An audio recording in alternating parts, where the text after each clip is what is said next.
field of human conflict was so much, owed by so many to so few. Winston Churchill went on to say, the battle for the Atlantic was the dominating factor all through the war. Never for one moment could we forget that everything elsewhere depended on its outcome. By 1940, severe merchant shipping losses from U-boat operations alone totaled more than 2 million tons of supplies. Convoy capacities were stretched to the limit. The loss of food and military equipment was felt in all areas. Early in 1941, with France overrun, Great Britain was fighting the battles at sea against the Axis powers virtually alone. The difficulties in securing the vital sea lanes began to concern the American and British commanders. Future plans were in jeopardy of success. By the end of 1942, with the United States now in the war, everything hung in the balance. Allied strategists knew they had to win the long and bitter battle between the U-boats and the convoy escorts. The Atlantic was to become a bloody battleground. As the convoys plowed through the heavy seas, even with beefed-up escorts, the long passages made merchantmen ready targets for U-boat Wolfpacks. The British naval defensive strategy started in 1939. The plan was to gain time to build a sufficient naval force for convoy duty. Time was also needed to train personnel and mold an offensive capability. And still more would be needed to put the plan in motion. The first objective was the defense of shipping in home waters. Second, a defense that would avoid having ships sail around the Cape of Good Hope, a lengthy and dangerous voyage. Trade links to the Mediterranean and Indian Oceans had to be kept open. Vital resources shipped through those routes meant survival for the British. May 1939. Grand Admiral Eric Raeder issued orders to plan a series of operations in the North Sea to create as much confusion for the British as possible. The German U-boat fleet consisted of 56 submarines with well-trained crews who had begun training in secret years before. The Versailles Treaty did not allow the Germans to have U-boats. To Hitler, agreements were made to be broken. Admiral Raeder's objective? To attack shipping in the Atlantic and the approaches to British ports. Hitler's ominous phrase in the German battle plans: fighting methods will never fail to be employed because some international regulation is opposed to them. August 19, 1939. The first type of large ocean-going U-boats were sent out to their Atlantic patrol areas. 7 of the smaller coastal type were dispatched to lay mines in the English Channel ports. 6 more were sent to patrol the North Sea. The Royal Navy's task at the time was to try and draw a noose around Germany and Italy. They deployed their fleet to try and blockade ships from reaching their ports. The British Navy was in the North Sea, off the French coast and guarding further west in the Mediterranean Sea.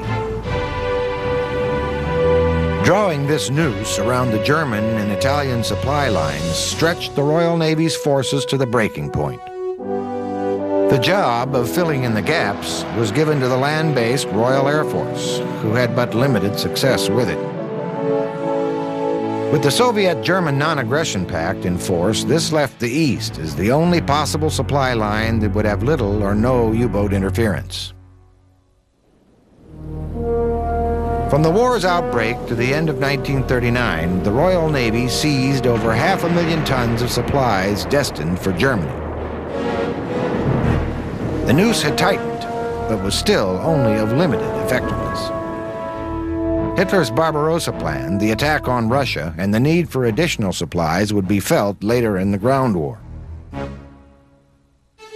Raw material was the lifeblood to turn out the military equipment that would be needed to fight a two-front war.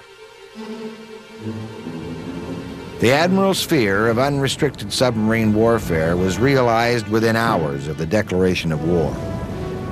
The Donaldson liner Athena, carrying civilians, was torpedoed by U-300 200 miles west of the Hebrides. She sank with a loss of 112 lives. The plan for the defense of ocean trade was to have been by the patrol of key areas, along with evasive routing of merchant ships. These plans were quickly changed to the full convoy system. It was the only chance to minimize shipping losses. A single ship at sea had very little chance of reaching safe port. The lack of destroyers and other escort vessels forced the creation of the limited convoy. The ships protecting the convoy could sail only a specific distance. They would then leave the convoy, and merchantmen would proceed independently without any cover. The U-boats just had to wait. Their targets came to them. The losses in ships, supplies, and crews were horrendous. A disastrous picture was shaping up for the British and her allies. Germany's planned U-boat construction was on schedule. Launchings were becoming almost a weekly event. Admiral Karl Dönitz, now commander of the submarine fleet, boasted of 900 boats within 2 years. With this flotilla, he said he could control the seas for Germany. The Atlantic was to become a very cruel sea. If the German Navy could build a 900 U-boat fleet, merchant and military shipping could be devastated.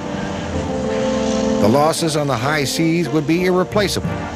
Even as matters stood, many convoy losses equaled the amount of supplies an Army division would need to go into battle. The British naval offensive against the U-boats led to disaster. 200 groups were formed. Each one consisted of 1 aircraft carrier and 4 destroyers.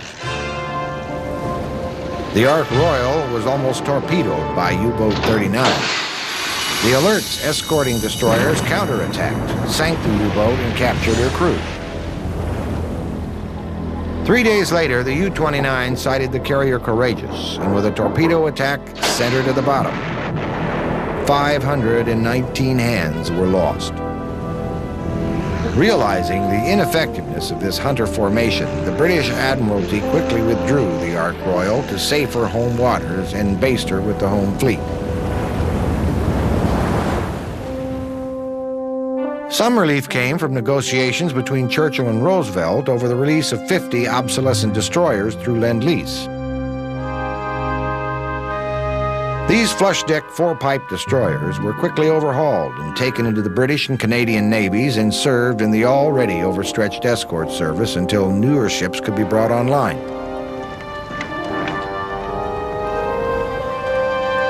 Shipyards large and small were busy building destroyers, destroyer escorts, and corvettes. With these launchings, the Allies would be able to mount an effective convoy escort system. Within days of the Japanese strike at Pearl Harbor, Hitler declared war on the United States. Churchill now viewed the United States as an active ally. With this action, the U.S. Navy began to commit units of her destroyer and destroyer escorts for convoy protection duty. Now, for the first time, there was some defensive strength sailing with the merchant ships. U-boat attacks increased at a rapid pace. Daily headlines reported the loss of ships. Dönitz assured Hitler that with more submarines, he could sink 800,000 tons of shipping a month. This would force Britain to her knees. Dönitz had still not received his full quota of U-boats, and he emphasized this to Hitler whenever he had the opportunity. Iron Cross awards to U-boat captains and crews became a familiar ritual. They were now taking their place alongside the Luftwaffe aces. Ships sunk were now as important as planes shot down. Allied intelligence confirmed that several hundred new U-boats would soon be launched. They had no doubt that the German shipbuilding industry had the capacity to build many more if so ordered. With a U-boat fleet now boasting 300 operational boats, Dönitz could now make good his promise of 800,000 tons of Allied shipping losses a month. During the early part of the war, only 16 U-boat sinkings were reported. Based on the tremendous amount of Allied shipping sunk, the military commanders knew that if they were to carry out their ground war strategy, they would have to find a way to regain control of the sea lanes. Unforeseen help came when the HMS Somali captured the German weather station ship München, stationed in the North Atlantic. The prize was the ship's Enigma coding machine. It was totally intact. 2 days later, the destroyer Bulldog and the corvette Broadway captured the U-110 under similar circumstances. Although the U-boat sank the following day, the ship's Enigma machines, cipher books, and rotor settings then in use were taken with important papers. For the first time, the code breakers at Bletchley Park in England had the crucial material to break Dönitz's U-boat transmission signals. They were successful, but Dönitz, noting increased U-boat losses, had his code changed. The code breakers were now in the dark. A new radar system was installed on escort ships called ASDIC, short for Advanced Triple Impulse Positioning Finding System, which was now more effective in locating prowling U-boats before they reached the convoys. Realizing the effectiveness of ASDIC, U-boat commanders moved in a more concentrated area. While it gave them some safety, it made them vulnerable to escort attacks. The Hedgehog and the Squid, newly developed depth charges, enabled escort vessels to hurl their explosives far out in front of themselves. They deployed at different depths and speeds. The U-boat, once running in front of the ship, was normally in a safe position. With the Hedgehog, it had no place to hide. With all of Admiral Dönitz's planning, his supply of new offensive capabilities failed to keep up with the Allies' rapid advance in defensive equipment. U-boats were able to avoid ASDIC by moving closer to their targets. Its radio waves were based on long-range detection. Allied scientists then designed an extremely short wavelength detection system that could pinpoint their exact location. The hunted were now beginning to arm themselves for the hunt. May 1943, south of Greenland. A violent storm scatters an outward-bound convoy. A wolf pack of 12 U-boats concentrate around it. 2 anti-submarine groups are ordered out of St. John's, Nova Scotia. While the desperate convoy tries to form up again, and before the support ships can arrive, the Wolfpack sinks 5 ships during a night attack. In the daylight, sinking and burning ships dot the ocean. Survivors cling to floating debris. Oil-covered seamen are almost near death. In the midst of all this, the escort vessel HMS Pink, a corvette, attacks and sinks the U-192. That evening, 2 support groups arrive and are in position to attack. For the first time, U-boat commanders find themselves on the defensive. The new technology in detection has made them vulnerable to attack by the escort vessels. The Wolfpacks continue to attack, but one by one are detected and driven off before further casualties can be inflicted on the convoy. The U-638 is hunted down and sunk. The U-125 is pinpointed with ASDIC and depth charged with direct Hedgehog hits. With a violent explosion, she sinks to the bottom. U-531 is rammed and sunk. The U-438 is also detected, trapped by escorts, depth-charged, and sunk. Allied aircraft operating over the convoy accounted for 2 more of the Wolfpack. In a panic crash dive to avoid the hunters, the U-659 and the U-439 collide in the night and sink. This was a severe loss for Dönitz's fleet. It became known throughout the German Navy as Black May. But one defeated sea for the U-boats did not spell immediate victory for the Allies. They would soon learn that Dönitz and his eager U-boat commanders would seek revenge by expanding their range to the American coastline. Now, with this challenge, the hunted became the hunter.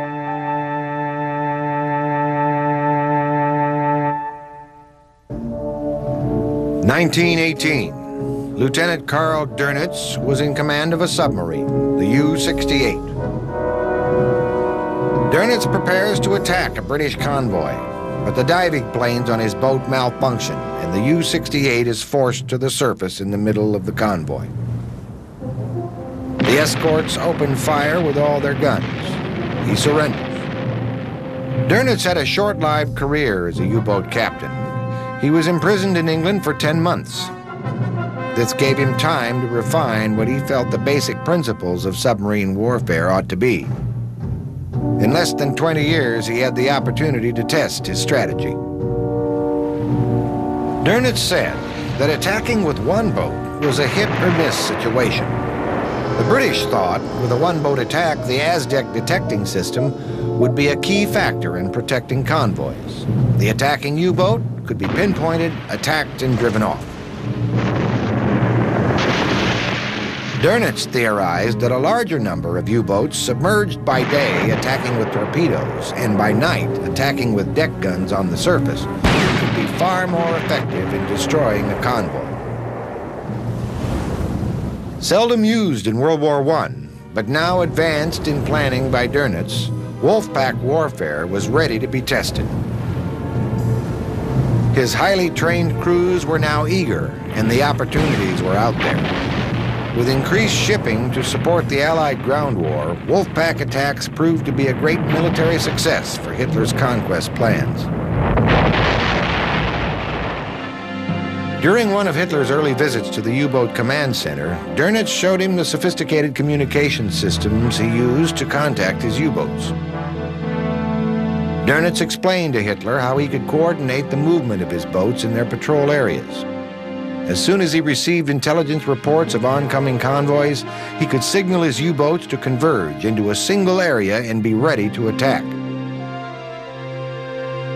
Dönitz pointed out that at a precise moment, as the convoy approached the U-boats, he would organize them into wolfpacks for the kill.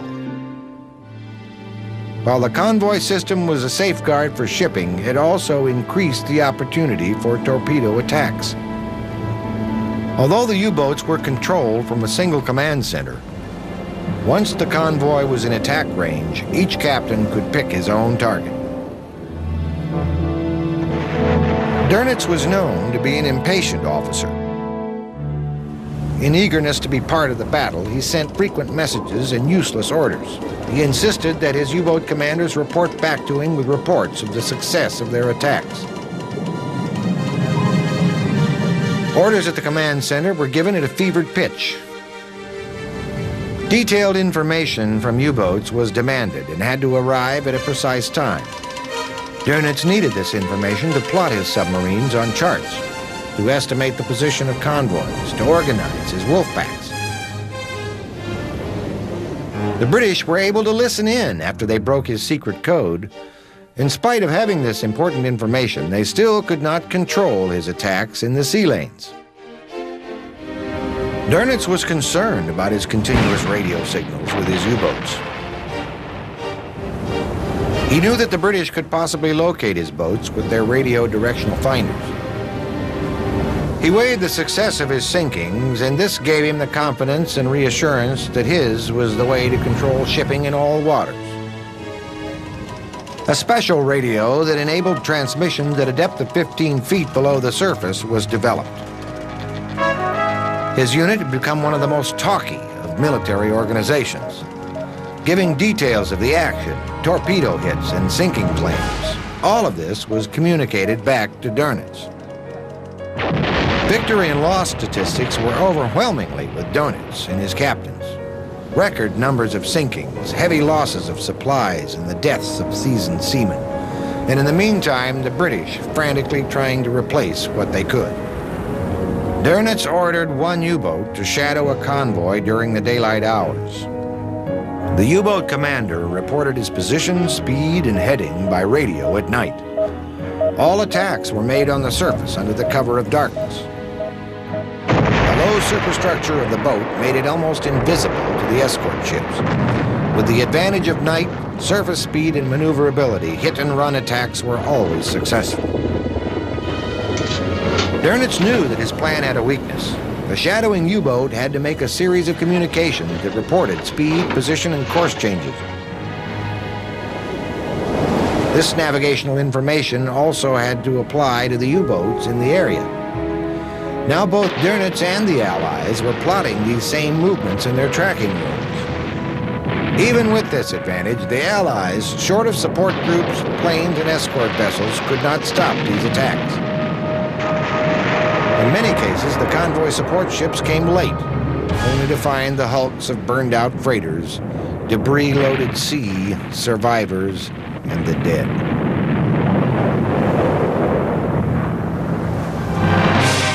The U-boat battle was not limited to the North and South Atlantic Oceans. Dönitz's fleet, along with the raiders operating from Japanese supply bases, patrolled in the Indian Ocean. This was England's lifeline from India, Australia, and New Zealand. The Murmansk Run in the Arctic Ocean. This was one of the most brutal sea routes to bring supplies to Russia. It was not just a battle with an unseen enemy. It was also a battle with the fury of storms and freezing weather. Crews of sinking ships had very little chance of surviving. On land, military logistical support was imperative in defeating the Axis. It was recognized that continuous defeat in the sea lanes would prolong the war and could even bring defeat to the Allied goals. As early as 1941, the combined shipping losses from all enemy activity was almost 1,300 ships, totaling over 4 million tons. This was a loss beyond the Allied ability to replace. Dönitz often complained to Hitler that fighting a war without air support was not fighting in the 20th century. It was the German Naval Command's efficient cryptographic service, known as B service, that provided the intelligence information Dönitz needed for his campaigns. B service monitored all Allied radio traffic and broke their top-secret codes and ciphers. Dönitz had crucial information on convoy routings. From 1939 to 1943, B service revised codes which enabled the U-boats to position themselves at the right place for attack. The losses were reaching crippling numbers. From B service's intelligence reports, Dönitz was also able to detect that his secret information was leaked to the Allies. He changed his codes, and so it became a battle for the code breakers. The Allied plan for the offensive in the Atlantic was planned for the late autumn of 1942. The Royal Navy's Admiral Sir Max Horton was made commander-in-chief. He was a submarine officer himself with great experience. Horton organized his command center to plot out all merchant shipping, Allied naval, and U-boat movements. Tracking rooms were established into which came every bit of information on U-boat activity. Reports from Allied agents in the occupied countries were scrutinized and recorded. Arrivals and departures of U-boats were meticulously tracked and fed into the center. Sightings were plotted with regularity and accuracy. Of these, wireless transmissions and bearings before and after attacks were the most valuable in aiding the destroyer groups to hunt down the U-boats. The tracking room was connected to every Huff-Duff wireless direction finding station on land and at sea. Within minutes of a U-boat sending a radio message, its position and bearing could be recorded. By plotting these on a chart, they were pinpointed for Allied air and surface support units to attack. In 1942, the U.S. Navy had only a small group of her destroyers and destroyer escorts protecting convoys. With the Pacific Island campaigns advancing and the planned assault on North Africa, the ships were withdrawn to protect troop transports, amphibious landings, and aircraft carrier activity. The plan was to return these units to escort duty by the middle of 1943, but again, the convoys were bereft of protection.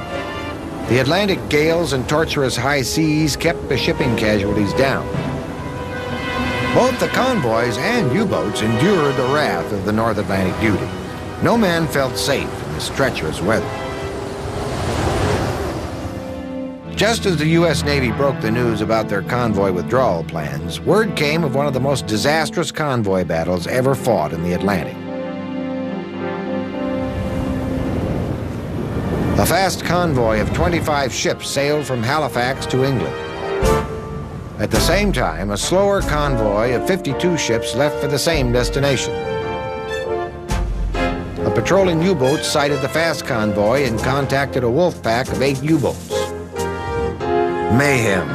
Over the next 3 days and nights, 12 merchant ships were sunk. The devastation continued. The slow convoy sailing ahead was sighted, and a Wolfpack of 12 U-boats converged on it.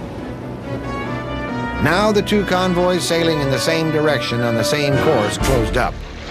The two Wolfpacks merged into one. In the confusion, the escorts could do little to defend or fight off the attackers. 21 ships out of the two convoys were lost. 141,000 tons of much-needed equipment, armament, and food were lost, along with the brave seamen who manned those ships. This was a serious defeat for the Allies. The loss of so many needed supplies for the Allied military units was immediately felt. In this class of ships, only one U-boat was sunk by an escort. This stunning victory gave Dönitz the confidence that now Hitler would authorize his request for additional U-boats. January 1942. After a meeting with President Roosevelt, Harry Hopkins said, "I think he will make some changes in naval command." President Roosevelt moved Admiral Ernest Joseph King to Commander-in-Chief of the U.S. Navy. King realized the seriousness of the Atlantic submarine situation. He was known to be a hard worker and amazed his younger colleagues and subordinates with his vigor, energy, and directness in giving orders. King stated that to overcome the Nazi terror at sea would require the formation of an anti-submarine control command that would coordinate all attacks against U-boats. The fleet that did not have ships operated out of the third floor of the Navy building in Washington, D.C. They consisted of highly trained people who played a key part in anti-submarine warfare. A 24-hour shift of personnel worked in front of maps and charts in a plotting room. Teletypes and radio messages supplied these people with split-second information on U-boat movements. These communications were necessary for the Atlantic Naval Command, who could then plot their offensive actions. The Atlantic Ocean was divided down the middle by CHOP, short for Change of Operational Control. It gave the British the east and the Americans the western sector. This led to confusion and loss of efficiency when a convoy screen was of mixed British, Canadian, and American escort ships. U.S. Naval Command claimed the British had no uniform procedures in tactics and gunnery instructions. More importantly, they used two sets of different signals to communicate with escort vessels. This created confusion. The Royal Navy looked at American procedures as immature. They challenged the effectiveness of convoys in the U.S. Navy's hunter-killer groups. In the spring of 1943, Admiral King realized that rules must be enforced to improve anti-submarine coordination. Dönitz's convoy blitzes were being reported with staggering results and figures. The loss of ships and crews were mounting on a daily basis due to Germany's ability to break the Allied codes. This provided Dönitz with exact convoy locations. The result was carnage. Burning tankers, exploding ships, a floating hell for seamen. Dönitz now felt he had the British on the brink of defeat. He knew from intercepted messages that the Allied navies were close to a panic. Their U-boat defenses were failing, and the United States-British infighting was known to the Germans. Dönitz continued to press Hitler for his quota of submarines. This was part of his initial Atlantic U-boat control plan. Hitler still did not approve the building of additional U-boats, a decision he would regret. The tide turned somewhat when 41 U-boats were sunk in a 3-month period. Admiral King then decided to take command of the anti-submarine warfare and advised the Navy Department and the Joint Chiefs that his 10th Fleet was to become the anti-submarine command center. To counter Dönitz's rapidly changing tactics, King was given control of long-range aircraft auxiliary carriers, escort ships, and submarines. With the force King formed, killer groups were under his command. The 10th Fleet was operational. They now became the 100th. The Yellow Peril code name was the 10th Fleet's major method of direct communication with those captains of escort vessels, destroyers, and destroyer escorts.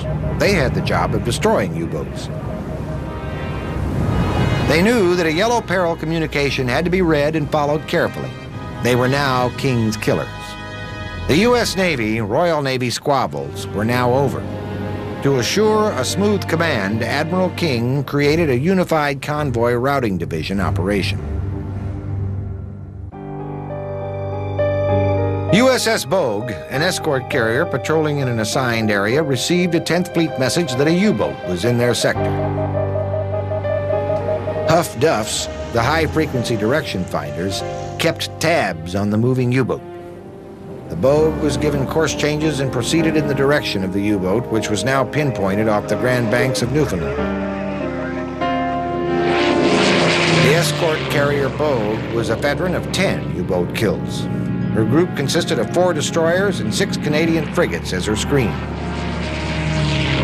The carrier carried 9 Wildcats and 14 Avenger torpedo bombers. An Avenger sighted the snorkeled U-boat cruising on the surface. She was heading at full speed for the safety of storm lines building up in the Grand Banks. The Avenger attacked with all its armament. The U-boat was hurt. She submerged, but the captain could only take her to periscope and snorkel depth. This was her only chance to get rid of poisonous chlorine gas which had escaped from her cracked batteries. 5 Avengers joined in the attack. By midday, the U-boat was so badly damaged that all hands had to abandon ship. Continually hit by the Avenger's bombs, she finally plunged to the bottom of the sea. A Huff Duff station identified a boat heading in a straight northward course. The U-boat was the elusive U-505, homeward bound. Oberleutnant Harold Lang was in command. Captain Dan Gallery, Can-Do Carrier Group, was ordered to run down the latest U-boat bearing. Running with the escort carrier Guadalcanal was the destroyer USS Chatelaine and the USS Pillsbury, along with the USS Jenkins. The Guadalcanal was moving into a vulnerable position, so the attack was left to the destroyers. 2 Wildcats circled overhead. The order was a machine gun attack only, to chase the crew overboard. The destroyer attacked with full depth charge pattern. The attack holed the outer hull and the U-boat took water. Captain Lang blew his tanks and surfaced 700 yards from the Chatelaine. The crew frantically escaped from hatches and jumped overboard. The order was given to cease fire and away boarding parties. Captain Gallery of the Guadalcanal had planned this possibility against U-boats in this situation. His plan was to capture a submarine. The boarding party shoved off in whaleboats with salvage gear.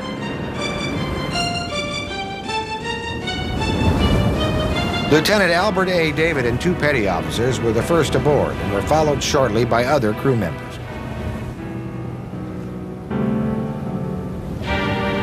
Lieutenant David quickly gathered up the code books, important papers, and charts. They then immediately disconnected the demolition charges and closed the sea valves to stop the sub's flooding. The U-boat engines were secured within a half an hour.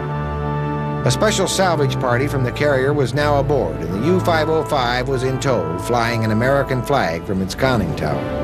To maintain security, the U-boat capture was kept secret. The war was not over, for this was the middle of 1944.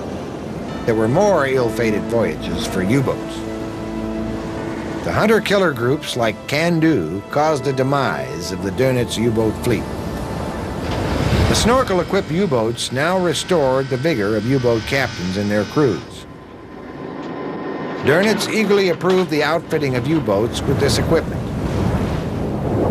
They would no longer have to surface to recharge batteries where the U-boat would be vulnerable to attack by aircraft and escort vessels. With the U-boat running below surface and taking in air and venting noxious gases at periscope depth, it would be hard to detect.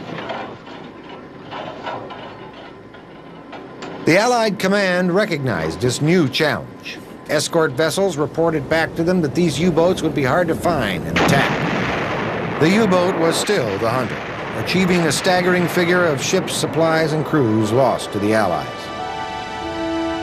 As the war wound down, there were 950 anti-submarine warships and 2,200 anti-submarine aircraft deployed in key areas.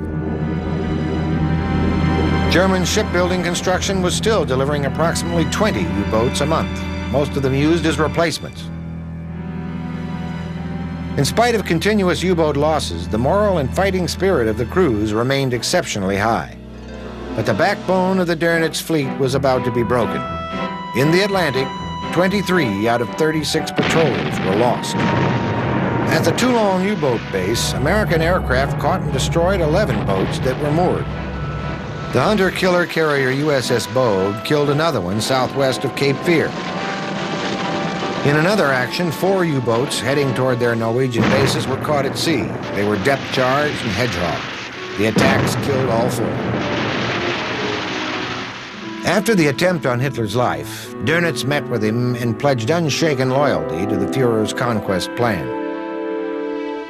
Dönitz was overcome by the admiration Hitler showed him and the favors he received in return. Dönitz was invited to secret meetings in which Hitler had planned the Holocaust of his enemies. At these meetings, Hitler relied on Dönitz for answers to solve some problems. Dönitz was now becoming more involved in the ugliness of the Nazi philosophy. Huff Duff was the Allied network of locating U-boat positions. Now advanced, it picked up voice and code signals and within a split second showed the direction of the transmission. 2 or more Huff Duffs could now plot the U-boats within miles of their actual position. Huff Duff's speed of detection confused Dönitz's tactical command and plans. In 1943, U-boat activity in the Mediterranean took a heavy toll of shipping. At Columbia University, scientists had developed the Magnetic Airborne Detector, or MAD. So sensitive that it could detect any bit of steel, even as small as a needle. Submarines were entering the Mediterranean Sea submerged as they passed through the Straits of Gibraltar, concealed from aircraft. Flying patrols equipped with MAD could detect entering U-boats and attack even when they were submerged. February 24th, U-761, commanded by Oberleutnant Hert Goerder, was piloting his boat through the straits and was detected by a MAD operator who notified the RAF and the American Air Forces. The U-boat crew had been at their off-duty quarters, not realizing the possibility of attack. They were hit and sunk, again falling victim to MAD, the sensitive Allied electronic detection system. The U-392 and the U-731 were next to find watery graves near the Great Rock. With mounting losses, Dönitz then withdrew his Mediterranean forces. Dönitz ordered increased attacks in the Indian Ocean, but the British mounted an aggressive anti-submarine campaign there. Only 22 ships were sunk. The first blitz was over. With only modest victories in his second blitz effort, the Indian Ocean campaign ended. His score, a total of 102 merchant ships lost, with over 600,000 tons of gross weight. The U-boat losses were again severe. Out of the 45 U-boats assigned to the Indian Ocean, 36 were lost. It was a costly victory. In June 1944, the majority of U-boats now operated very close to the British Isles. Dönitz planned an attack to disrupt the invasion by severing its logistics lifeline. 131 U-boats were given this plan of attack. 82 were killed. U-boat losses had now peaked to 60%. The high-spirited U-boat commanders were now committing suicide to make the Dönitz Wolfpack plan work. At the Toulon U-boat base, losses were rapidly mounting. Dönitz finally ordered the recall of all boats from the invasion area. 5 battered boats responded and made it back to the base. Dönitz's known method of precise moves and planning had changed to a more haphazard way of issuing orders. There was no more painstaking planning before issuing attack orders. Admitted into Hitler's inner circle, he was often seen meeting with him. The rumor was that Dönitz would succeed Hitler as chief of state, thus giving him a direct connection to the Nazis and their atrocities. Over 39,000 officers and men served in U-boats in the German Navy in World War II. Approximately 7,000 died from attacks on U-boats. Military experts considered that one of the worst defeats in any branch of the armed forces, and for which Karl Dönitz bears the majority of the blame. Karl Dönitz was appointed chief of state by Hitler. He was now to face Allied judges at the Nuremberg trials as part of the group that committed crimes against humanity. At approximately the same time, General Alfred Jodl and Admiral von Friedberg were signing the unconditional surrender papers. The last depth charge was dropped with the sinking of U-853.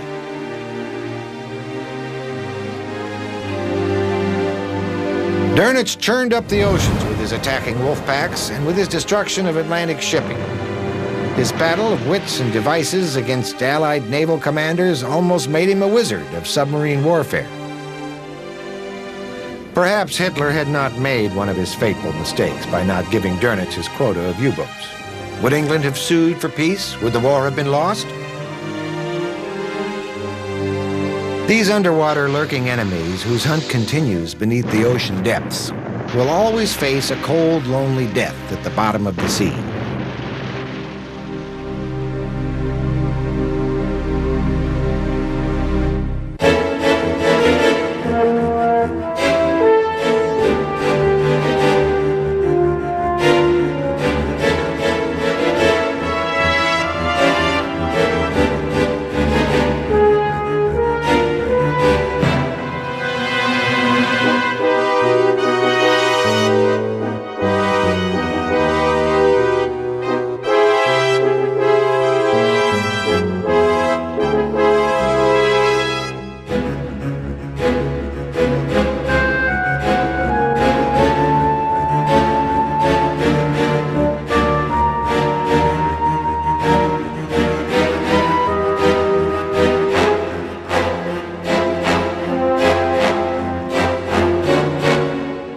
In the Atlantic and the approaches to British ports.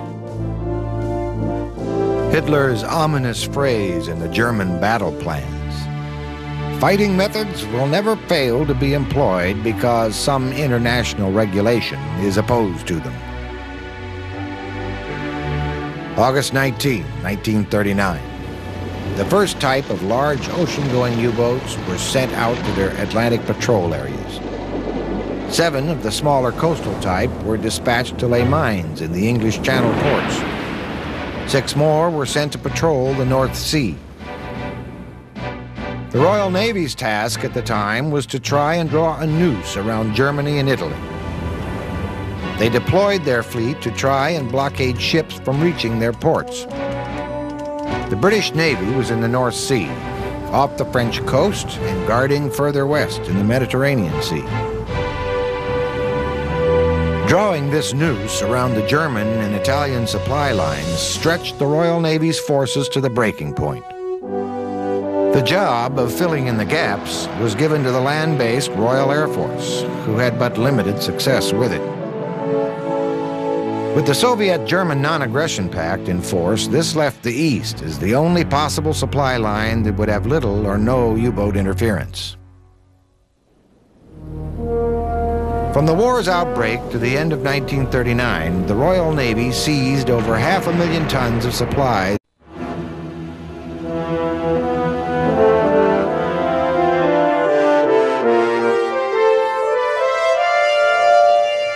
Never in the field of human conflict was so much owed by so many to so few. Winston Churchill went on to say, the battle for the Atlantic was the dominating factor all through the war.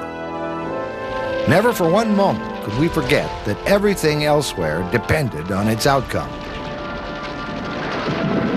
By 1940, severe merchant shipping losses from U-boat operations alone totaled more than 2 million tons of supplies. Convoy capacities were stretched to the limit. The loss of food and military equipment was felt in all areas.